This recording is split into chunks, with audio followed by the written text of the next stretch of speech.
Chapter 40. Wise in his daily work was he, to fruits of diligence, and not to faiths or polity. He plied his utmost sense, these perfect in their little parts, whose work is all their prize. Without them how could laws or arts, or towered cities rise? In watching effects, if only of an electric battery, it is often necessary to change our place and examine a particular mixture or group at some distance from the point where the movement we are interested in was set up. The group I am moving towards is at Caleb Garth's breakfast table in the large parlor where the maps and desk were. Father, mother, and 5 of the children. Mary was just now at home waiting for a situation, while Christy, the boy next to her, was getting cheap learning and cheap fare in Scotland, having to his father's disappointment taken to books instead of that sacred calling business. The letters had come, 9 costly letters, for which the postman had been paid 3 and 2pence, and Mr.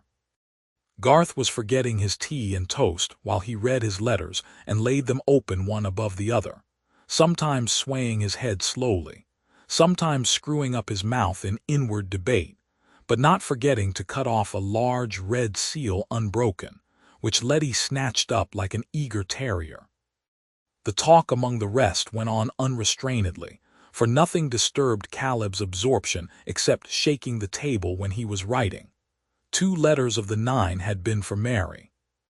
After reading them, she had passed them to her mother, and sat playing with her teaspoon absently, till with a sudden recollection she returned to her sewing, which she had kept on her lap during breakfast. "Oh, don't sew, Mary," said Ben, pulling her arm down. "Make me a peacock with this bread crumb." He had been kneading a small mass for the purpose. "No, no, mischief," said Mary good-humoredly, while she pricked his hand lightly with her needle. "Try and mold it yourself. You have seen me do it often enough. I must get this sewing done. It is for Rosamond Vincy. She is to be married next week, and she can't be married without this handkerchief." Mary ended merrily, amused with the last notion. "Why can't she marry?" said Letty, seriously interested in this mystery, and pushing her head so close to her sister that Mary now turned the threatening needle towards Letty's nose. "Because this is one of a dozen, and without it there would only be 11, said Mary, with a grave air of explanation, so that Letty sank back with a sense of knowledge. "Have you made up your mind, my dear?" said Mrs. Garth, laying the letters down. "I shall go to the school at York," said Mary. "I am less unfit to teach in a school than in a family. I like to teach classes best, and you see I must teach. There is nothing else to be done." "Teaching seems to me the most delightful work in the world," said Mrs. Garth, with a touch of rebuke in her tone. "I could understand your objection to it if you had not knowledge enough, Mary, or if you disliked children." "I suppose we never quite understand why another dislikes what we like, mother," said Mary, rather curtly. "I am not fond of a schoolroom. I like the outside world better. It is a very inconvenient fault of mine." "It must be very stupid to be always in a girls' school," said Alfred. "Such a set of nincompoops like Mrs. Ballard's pupils walking 2 and 2. "And they have no games worth playing at," said Jim. "They can neither throw nor leap. I don't wonder at Mary's not liking it." "What is that Mary doesn't like, eh?" said the father, looking over his spectacles and pausing before he opened his next letter. "Being among a lot of nincompoop girls," said Alfred. "Is it the situation you had heard of, Mary?" said Caleb, gently looking at his daughter. "Yes, father, the school at York. I have determined to take it. It is quite the best.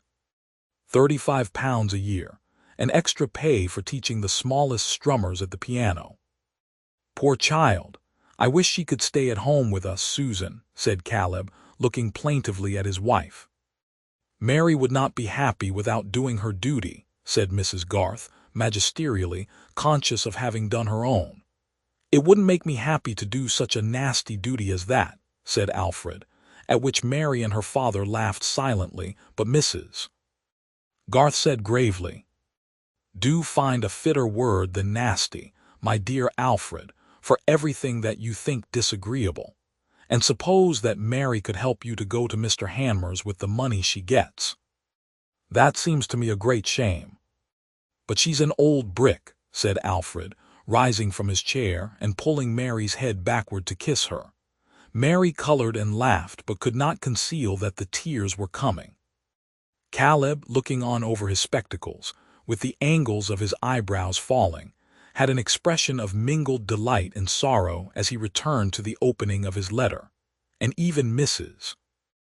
Garth, her lips curling with a calm contentment, allowed that inappropriate language to pass without correction, although Ben immediately took it up and sang, "She's an old brick, old brick, old brick," to a cantering measure which he beat out with his fist on Mary's arm. But Mrs. Garth's eyes were now drawn towards her husband, who was already deep in the letter he was reading. His face had an expression of grave surprise, which alarmed her a little, but he did not like to be questioned while he was reading. And she remained anxiously watching till she saw him suddenly shaken by a little joyous laugh as he turned back to the beginning of the letter, and looking at her above his spectacles, said, in a low tone, "What do you think, Susan?" She went and stood behind him, putting her hand on his shoulder, while they read the letter together. It was from Sir James Chatham, offering to Mr. Garth the management of the family estates at Freshitt and elsewhere, and adding that Sir James had been requested by Mr. Brooke of Tipton to ascertain whether Mr. Garth would be disposed at the same time to resume the agency of the Tipton property. The baronet added in very obliging words that he himself was particularly desirous of seeing the Freshitt and Tipton estates under the same management, and he hoped to be able to show that the double agency might be held on terms agreeable to Mr. Garth, whom he would be glad to see at the Hall at 12 o'clock on the following day. "He writes handsomely, doesn't he, Susan?" said Caleb, turning his eyes upward to his wife, who raised her hand from his shoulder to his ear, while she rested her chin on his head. "Brooke didn't like to ask me himself, I can see," he continued, laughing silently. "Here is an honor to your father, children," said Mrs. Garth, looking round at the 5 pair of eyes, all fixed on the parents. "He is asked to take a post again by those who dismissed him long ago. That shows that he did his work well, so that they feel the want of him." "Like Cincinnatus, hooray!" said Ben, riding on his chair with a pleasant confidence that discipline was relaxed. "Will they come to fetch him, mother?" said Letty, thinking of the mayor and corporation in their robes. Mrs. Garth patted Letty's head and smiled, but seeing that her husband was gathering up his letters and likely soon to be out of reach in that sanctuary business, she pressed his shoulder and said emphatically, "Now mind you ask fair pay, Caleb." "Oh yes," said Caleb, in a deep voice of assent, as if it would be unreasonable to suppose anything else of him. "It'll come to between 400 and 500, the two together." Then with a little start of remembrance he said, "Mary, write and give up that school. Stay and help your mother." "I'm as pleased as Punch, now I've thought of that." No manner could have been less like that of Punch triumphant than Caleb. But his talents did not lie in finding phrases, though he was very particular about his letter writing, and regarded his wife as a treasury of correct language. There was almost an uproar among the children now, and Mary held up the cambric embroidery towards her mother entreatingly, that it might be put out of reach while the boys dragged her into a dance. Mrs. Garth, in placid joy, began to put the cups and plates together, while Caleb, pushing his chair from the table, as if he were going to move to the desk, still sat holding his letters in his hand and looking on the ground meditatively, stretching out the fingers of his left hand, according to a mute language of his own. At last he said, "It's 1,000 pities Christie didn't take to business, Susan. I shall want help by and by, and Alfred must go off to the engineering. I've made up my mind to that." He fell into meditation and finger rhetoric again for a little while, and then continued, "I shall make Brooke have new agreements with the tenants, and I shall draw up a rotation of crops, and I'll lay a wager we can get fine bricks out of the clay at Bott's Corner. I must look into that. It would cheapen the repairs. It's a fine bit of work, Susan. A man without a family would be glad to do it for nothing. Mind you don't, though, said his wife, lifting up her finger. No, no, but it's a fine thing to come to a man when he's seen into the nature of business. To have the chance of getting a bit of the country into good fettle, as they say, and putting men into the right way with their farming, and getting a bit of good contriving and solid building done, that those who are living and those who come after will be the better for. I'd sooner have it than a fortune. I hold it the most honorable work that is. Here Caleb laid down his letters, thrust his fingers between the buttons of his waistcoat and sat upright, but presently proceeded with some awe in his voice and moving his head slowly aside. It's a great gift of God, Susan. That it is, Caleb, said his wife with answering fervor. And it will be a blessing to your children to have had a father who did such work, a father whose good work remains though his name may be forgotten. She could not say any more to him than about the pay. In the evening, when Caleb, rather tired with his day's work, was seated in silence with his pocketbook open on his knee, while Mrs. Garth and Mary were at their sewing, and Letty in a corner was whispering a dialogue with her doll, Mr. Fairbrother came up the orchard walk, dividing the bright August lights and shadows with the tufted grass and the apple-tree boughs. We know that he was fond of his parishioners the Garths, and had thought Mary worth mentioning to Lydgate. He used to the full the clergyman's privilege of disregarding the Middlemarch discrimination of ranks, and always told his mother that Mrs. Garth was more of a lady than any matron in the town. Still, you see, he spent his evenings at the Vinceys, where the matron, though less of a lady, presided over a well-lit drawing-room and whist. In those days human intercourse was not determined solely by respect. But the vicar did heartily respect the Garths, and a visit from him was no surprise to that family. Nevertheless, he accounted for it even while he was shaking hands, by saying, "I come as an envoy, Mrs. Garth. I have something to say to you and Garth on behalf of Fred Vincey. The fact is, poor fellow," he continued, as he seated himself and looked round with his bright glance at the three who were listening to him, "he has taken me into his confidence." Mary's heart beat rather quickly. She wondered how far Fred's confidence had gone. "We haven't seen the lad for months," said Caleb. "I couldn't think what was become of him." "He has been away on a visit," said the vicar, "because home was a little too hot for him, and Lydgate told his mother that the poor fellow must not begin to study yet. But yesterday he came and poured himself out to me. I am very glad he did, because I have seen him grow up from a youngster of 14, and I am so much at home in the house that the children are like nephews and nieces to me. But it is a difficult case to advise upon.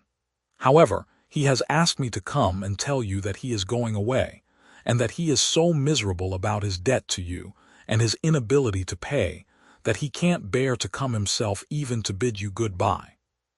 "Tell him it doesn't signify a farthing," said Caleb, waving his hand. "We've had the pinch and have got over it, and now I'm going to be as rich as a Jew." "Which means," said Mrs. Garth, smiling at the vicar, "that we are going to have enough to bring up the boys well and to keep Mary at home." "What is the treasure trove?" said Mr. Fairbrother. "I'm going to be agent for 2 estates, Freshitt and Tipton, and perhaps for a pretty little bit of land in Lowick besides. It's all the same family connection, and employment spreads like water if it's once set going. It makes me very happy, Mr. Fairbrother." Here Caleb threw back his head a little and spread his arms on the elbows of his chair, "that I've got an opportunity again with the letting of the land and carrying out a notion or 2 with improvements. It's a most uncommonly cramping thing, as I've often told Susan, to sit on horseback and look over the hedges at the wrong thing, and not be able to put your hand to it to make it right. What people do who go into politics I can't think. It drives me almost mad to see mismanagement over only a few hundred acres. It was seldom that Caleb volunteered so long a speech, but his happiness had the effect of mountain air. His eyes were bright, and the words came without effort. "I congratulate you heartily, Garth," said the vicar. "This is the best sort of news I could have had to carry to Fred Vincy, for he dwelt a good deal on the injury he had done you in causing you to part with money, robbing you of it, he said, which you wanted for other purposes. I wish Fred were not such an idle dog. He has some very good points, and his father is a little hard upon him." "Where is he going?" said Mrs. Garth rather coldly. "He means to try again for his degree, and he is going up to study before term. I have advised him to do that. I don't urge him to enter the church, on the contrary. But if he will go and work so as to pass, that will be some guarantee that he has energy and a will, and he is quite at sea. He doesn't know what else to do. So far he will please his father, and I have promised in the meantime to try and reconcile Vincy to his son, adopting some other line of life. Fred says frankly he is not fit for a clergyman, and I would do anything I could to hinder a man from the fatal step of choosing the wrong profession. He quoted to me what you said, Miss Garth. Do you remember it? Mr. Fairbrother used to say Mary instead of Miss Garth, but it was part of his delicacy to treat her with the more deference because, according to Mrs. Vincy's phrase, she worked for her bread. Mary felt uncomfortable, but, determined to take the matter lightly, answered at once, "I have said so many impertinent things to Fred. We are such old playfellows." "You said, according to him, that he would be one of those ridiculous clergymen who help to make the whole clergy ridiculous." Really, that was so cutting that I felt a little cut myself. Caleb laughed. "She gets her tongue from you, Susan," he said, with some enjoyment. "Not its flippancy, father," said Mary quickly, fearing that her mother would be displeased. "It is rather too bad of Fred to repeat my flippant speeches to Mr. Fairbrother." "It was certainly a hasty speech, my dear," said Mrs. Garth, with whom speaking evil of dignities was a high misdemeanor. "We should not value our vicar the less because there was a ridiculous curate in the next parish." "There's something in what she says, though," said Caleb, not disposed to have Mary's sharpness undervalued. "A bad workman of any sort makes his fellows mistrusted. Things hang together," he added, looking on the floor and moving his feet uneasily with a sense that words were scantier than thoughts. "Clearly," said the vicar, amused. "By being contemptible we set men's minds to the tune of contempt. I certainly agree with Miss Garth's view of the matter, whether I am condemned by it or not. But as to Fred Vincy, it is only fair he should be excused a little. Old Featherstone's delusive behavior did help to spoil him. There was something quite diabolical in not leaving him a farthing after all, but Fred has the good taste not to dwell on that. And what he cares most about is having offended you, Mrs. Garth. He supposes you will never think well of him again." "I have been disappointed in Fred," said Mrs. Garth with decision. "But I shall be ready to think well of him again, when he gives me good reason to do so." At this point Mary went out of the room, taking Letty with her. "Oh, we must forgive young people when they're sorry," said Caleb, watching Mary close the door. "And as you say, Mr. Fairbrother, there was the very devil in that old man. Now Mary's gone out, I must tell you a thing. It's only known to Susan and me, and you'll not tell it again. The old scoundrel wanted Mary to burn one of the wills the very night he died, when she was sitting up with him by herself, and he offered her a sum of money that he had in the box by him if she would do it. But Mary, you understand, could do no such thing, would not be handling his iron chest, and so on. Now, you see, the will he wanted burnt was this last, so that if Mary had done what he wanted, Fred Vincy would have had £10,000. The old man did turn to him at the last. That touches poor Mary close. She couldn't help it. She was in the right to do what she did, but she feels, as she says, much as if she had knocked down somebody's property and broken it against her will, when she was rightfully defending herself. I feel with her somehow, and if I could make any amends to the poor lad, instead of bearing him a grudge for the harm he did us, I should be glad to do it. Now, what is your opinion, sir? Susan doesn't agree with me. She says, tell what you say, Susan. Mary could not have acted otherwise, even if she had known what would be the effect on Fred, said Mrs. Garth, pausing from her work and looking at Mr. Fairbrother. And she was quite ignorant of it.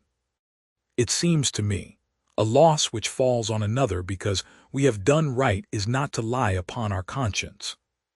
The vicar did not answer immediately, and Caleb said, it's the feeling. The child feels in that way, and I feel with her.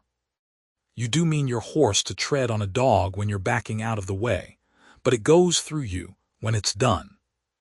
I am sure Mrs. Garth would agree with you there, said Mr. Fairbrother, who for some reason seemed more inclined to ruminate than to speak. One could hardly say that the feeling you mention about Fred is wrong, or rather mistaken, though no man ought to make a claim on such feeling. Well, well, said Caleb, it's a secret. You will not tell Fred? Certainly not, but I shall carry the other good news, that you can afford the loss he caused you. Mr. Fairbrother left the house soon after, and seeing Mary in the orchard with Letty, went to say good-bye to her. They made a pretty picture in the western light which brought out the brightness of the apples on the old scant-leaved boughs, Mary in her lavender gingham and black ribbons holding a basket, while Letty in her well-worn nankin picked up the fallen apples. If you want to know more particularly how Mary looked, 10 to 1 you will see a face like hers in the crowded street tomorrow, if you are there on the watch. She will not be among those daughters of Zion who are haughty, and walk with stretched-out necks and wanton eyes, mincing as they go. Let all those pass, and fix your eyes on some small, plump, brownish person of firm but quiet carriage, who looks about her, but does not suppose that anybody is looking at her. If she has a broad face and square brow, well-marked eyebrows and curly dark hair, a certain expression of amusement in her glance which her mouth keeps the secret of, and for the rest features entirely insignificant, take that ordinary but not disagreeable person for a portrait of Mary Garth. If you made her smile, she would show you perfect little teeth. If you made her angry, she would not raise her voice, but would probably say one of the bitterest things you have ever tasted the flavor of. If you did her a kindness, she would never forget it.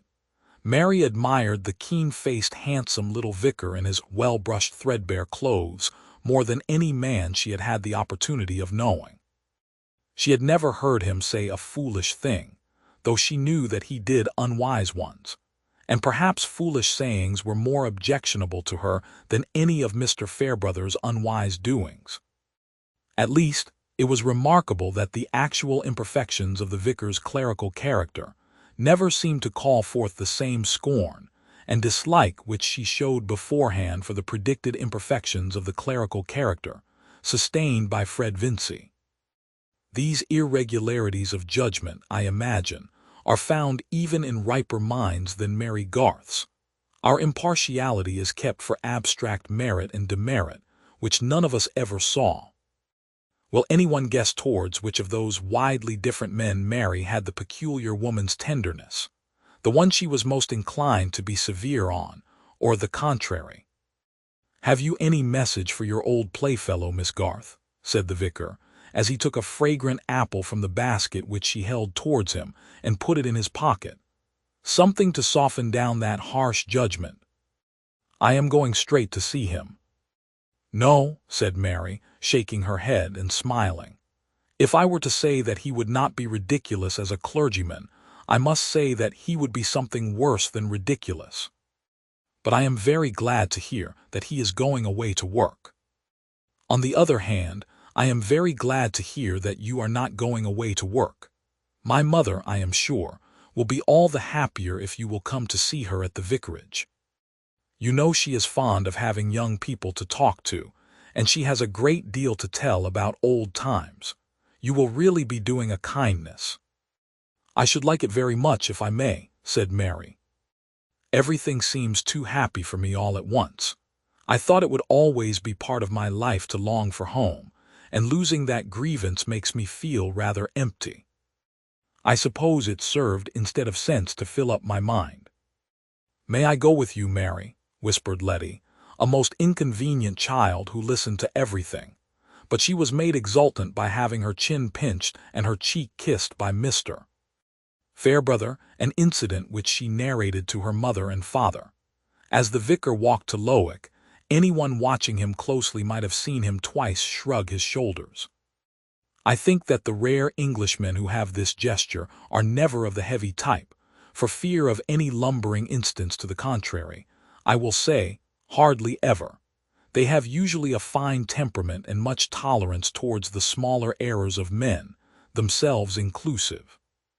The vicar was holding an inward dialogue in which he told himself that there was probably something more between Fred and Mary Garth than the regard of old playfellows, and replied with a question whether that bit of womanhood were not a great deal too choice for that crude young gentleman. The rejoinder to this was the first shrug.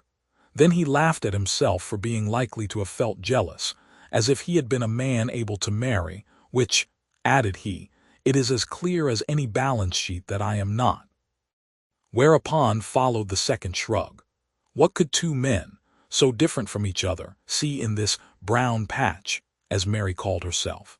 It was certainly not her plainness that attracted them, and let all plain young ladies be warned against the dangerous encouragement given them by society to confide in their want of beauty. A human being in this aged nation of ours is a very wonderful whole, the slow creation of long interchanging influences, and charm is a result of two such wholes, the one loving and the one loved. When Mr. and Mrs. Garth were sitting alone, Caleb said, "Susan, guess what I'm thinking of." "The rotation of crops," said Mrs. Garth, smiling at him above her knitting, "or else the back doors of the Tipton cottages." "No," said Caleb gravely. "I am thinking that I could do a great turn for Fred Vincy. Christy's gone, Alfred will be gone soon, and it will be 5 years before Jim is ready to take to business. I shall want help, and Fred might come in and learn the nature of things and act under me, and it might be the making of him into a useful man if he gives up being a parson. What do you think?" "I think there is hardly anything honest that his family would object to more," said Mrs. Garth decidedly. "What care I about their objecting?" said Caleb, with a sturdiness which he was apt to show when he had an opinion. "The lad is of age and must get his bread. He has sense enough and quickness enough. He likes being on the land, and it's my belief that he could learn business well if he gave his mind to it." "But would he?" "His father and mother wanted him to be a fine gentleman, and I think he has the same sort of feeling himself. They all think us beneath them, and if the proposal came from you, I am sure Mrs. Vincy would say that we wanted Fred for Mary." "Life is a poor tale if it is to be settled by nonsense of that sort," said Caleb with disgust. "Yes, but there is a certain pride which is proper, Caleb. I call it improper pride to let notions hinder you from doing a good action." "There's no sort of work," said Caleb with fervor, putting out his hand and moving it up and down to mark his emphasis, "that could ever be done well if you minded what fools say. You must have it inside you that your plan is right, and that plan you must follow." "I will not oppose any plan you have set your mind on, Caleb," said Mrs. Garth, who was a firm woman, but knew that there were some points on which her mild husband was yet firmer. "Still, it seems to be fixed that Fred is to go back to college. Will it not be better to wait and see what he will choose to do after that? It is not easy to keep people against their will. And you are not yet quite sure enough of your own position, or what you will want. Well, it may be better to wait a bit, but as to my getting plenty of work for two, I'm pretty sure of that. I've always had my hands full with scattered things, and there's always something fresh turning up. Why, only yesterday, bless me, I don't think I told you. It was rather odd that 2 men should have been at me on different sides to do the same bit of valuing." "And who do you think they were?" said Caleb, taking a pinch of snuff and holding it up between his fingers as if it were a part of his exposition. He was fond of a pinch when it occurred to him, but he usually forgot that this indulgence was at his command. His wife held down her knitting and looked attentive. Why, that Rig or Rig Featherstone was one, but Bulstrode was before him, so I'm going to do it for Bulstrode. Whether it's mortgage or purchase they're going for, I can't tell yet. Can that man be going to sell the land just left him, which he has taken the name for? Said Mrs. Garth. Deuce knows, said Caleb, who never referred the knowledge of discreditable doings to any higher power than the deuce. But Bulstrode has long been wanting to get a handsome bit of land under his fingers, that I know. And it's a difficult matter to get, in this part of the country. Caleb scattered his snuff carefully instead of taking it, and then added, the ins and outs of things are curious. Here is the land they've been all along expecting for Fred, which it seems the old man never meant to leave him a foot of, but left it to this side-slip of a son that he kept in the dark, and thought of his sticking there and vexing everybody as well as he could have vexed 'em himself if he could have kept alive. I say it would be curious if it got into Bulstrode's hands after all. The old man hated him and never would bank with him. What reason could the miserable creature have for hating a man whom he had nothing to do with? Said Mrs. Garth. Pooh, where's the use of asking for such fellows' reasons? The soul of man, said Caleb, with the deep tone and grave shake of the head which always came when he used this phrase. The soul of man, when it gets fairly rotten, will bear you all sorts of poisonous toadstools. And no eye can see whence came the seed thereof. It was one of Caleb's quaintnesses, that in his difficulty of finding speech for his thought, he caught, as it were, snatches of diction which he associated with various points of view or states of mind.